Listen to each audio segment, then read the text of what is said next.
29 octobre 2013, le Conseil du coton et de l'anacarde voit le jour. 2013-2014, première campagne pour le coton. Avril 2014 pour l'anacarde.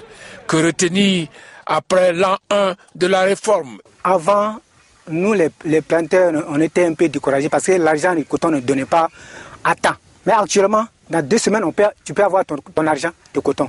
Donc ce qui fait qu'on a le courage dans les autres années. La campagne 2014, vraiment, ce qui a beaucoup marché, non seulement le prix Borchin est donné et le prix Abidjan aussi est donné. Il y avait des gens qui étaient là pour surveiller le prix qui était donné à Abidjan, auquel que ce soit un intéresseur ou un exportateur ne pouvait pas abuser, comme c'est passé dans les autres campagnes précédentes. Des acquis positifs notables, certes, mais des insuffisances sont soulignées. Le problème qui n'a pas tellement bien passé, c'est la distribution de la sacherie. Le problème qui s'est posé, c'est qu'on a fait un recensement des producteurs et le recensement devrait être dédoublé de la distribution des sachets jute.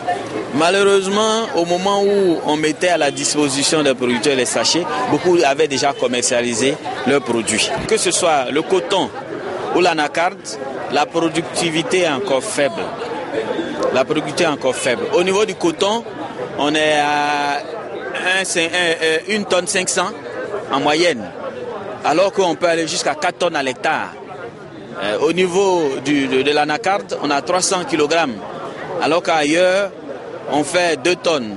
La moyenne mondiale, c'est 1 tonne à l'hectare. Donc nous sommes encore loin du compte. Je pense que nous pouvons faire encore un effort au niveau des producteurs. Si on respecte l'itinéraire technique, on peut améliorer la productivité et augmenter notre production. Vous avez dit productivité. 2 conventions tripartites ont été signées. L'une porte sur l'encadrement des producteurs de l'anacarde. C'est le sens de la mise en place du conseil agricole à Korogo. L'autre, la recherche au niveau des 2 filières a l'effet de mettre à disposition des producteurs un matériel végétal approprié. Aujourd'hui, il y a une clause de non-exclusivité. Je veux dire que la recherche aujourd'hui, ce n'est pas seulement le CNRA qui va faire la recherche sur les 2 filières qui sont concernées. Toutes les universités de Côte d'Ivoire sont concernées, toutes les instituts de recherche au niveau international qui veulent apporter leur contribution pour nous permettre d'accélérer la recherche et trouver des meilleures variétés à haut rendement et qui résistent contre la maladie sont vraiment les bienvenus. Le CNRA, Centre national de recherche agronomique, s'est dit prêt à engager la compétition avec les autres instituts de recherche, avec tout de même un avantage comparatif. À l'université, le fait que nous sommes déjà sur le terrain et nous connaissons mieux les réalités du terrain, et donc par rapport à cela, nous allons pouvoir nous l'avons été de tout temps, et donc par conséquent, nous allons continuer. La grande majorité des étudiants qui sont aujourd'hui des enseignants, font leur stage chez nous. Et donc par conséquent, non, au contraire, ça ne fera que donner un plus à tout ce que nous faisons, que nous avons fait jusqu'ici. Sur la question du financement, le FIRCA, Fonds interprofessionnel de recherche et de conseil agricole, s'est déclaré prêt à faire preuve de loyauté. Une gestion transparente des ressources qui nous sont confiées, arriver à des résultats à travers les programmes que nous finançons et faire de telle sorte que la filière coton et la filière anacarde continuent à améliorer leurs performances. C'est ça que j'appelle la loyauté.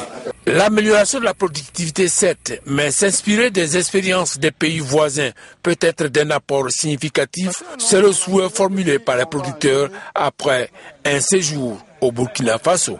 Nous sommes allés au Burkina Faso, on a vu les paysans et puis les égreneurs parlent un même langage. Et toute décision qu'ils vont prendre au niveau de l'agriculture, au niveau du coton, c'est dans l'ensemble ils le font. Ça diminue les critiques, puisqu'on a fondé tout ensemble. Et si on fonde ensemble, qui est là pour aller critiquer qui? Au Burkina là-bas, tous les crédits qui rentrent dans les champs, le paysan il est au courant. Il y a des gens même qui sont là uniquement pour suivre seulement que les impayés.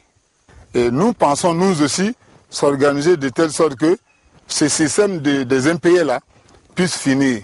Rappelons que le Conseil du coton et de l'anacarde, l'un des piliers du cadre institutionnel mis en place dans le cadre de la réforme, est composé de 12 membres, 6 représentant l'interprofession des 2 filières et 6 représentant l'État de Côte d'Ivoire.